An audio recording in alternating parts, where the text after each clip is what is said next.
We're wrapping up the offensive side of the ball today at SeniorBowl.com as we look back at the 2014 NFL Draft with the Reese's Senior Bowl Executive Director, Phil Savage. And Phil, we're talking wide receivers today. It was a deep crop of wide receivers in the draft this year, and Jordan Matthews was the first player from our game to be selected. Yeah, Jordan Matthews emerges as the all-time leading receiver from Vanderbilt, 262 career catches, A-plus personality, work ethic, mental toughness, and attitude.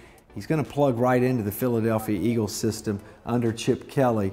He goes in the second round, number 42 overall. You like that fit with him in Chip Kelly's offense? Well, I really do, because this system requires discipline, and they're going to get exactly what they coach on the field from Jordan Matthews. So I think he'll do quite well there.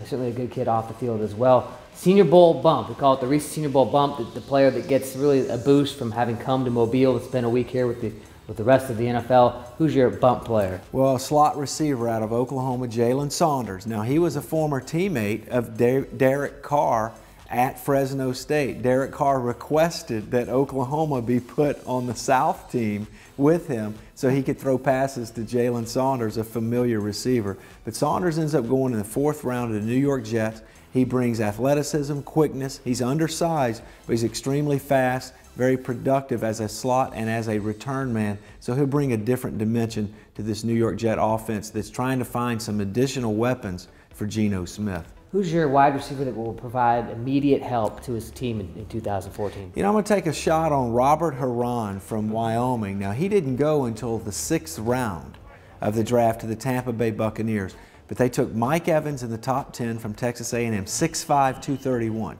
They already have Vincent Jackson down there, 6'5", 230. So they're going to play above the rim on the perimeter and then hope for a guy like Robert HERRON to split the middle of the defense and drive it to the bucket, if you will. I think he's got a chance to really contribute and help them this year. And down the road, of course, he could be catching passes from Mike Glennon, another Reese's Senior Bowl alumnus. And let's talk about the best value pick out of this group.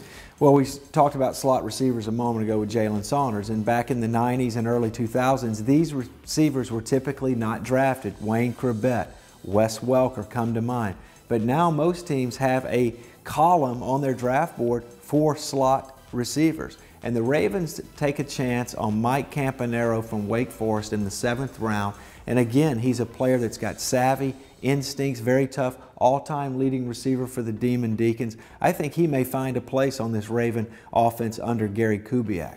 Another 7th rounder, I believe, is your spotlight choice, Jeff Janis from a pretty small school who did well here and at the Combine. Yeah, Jeff Janis, of course, measures 6'3", almost 220, ran in the low 4.4s at the Combine. Yeah. The Green Bay Packers take him in the 7th round. Now, I don't think we'll see a lot from him this year, but the spotlight focus is taking a small school player from Saginaw Valley and develop him behind the scenes for a year.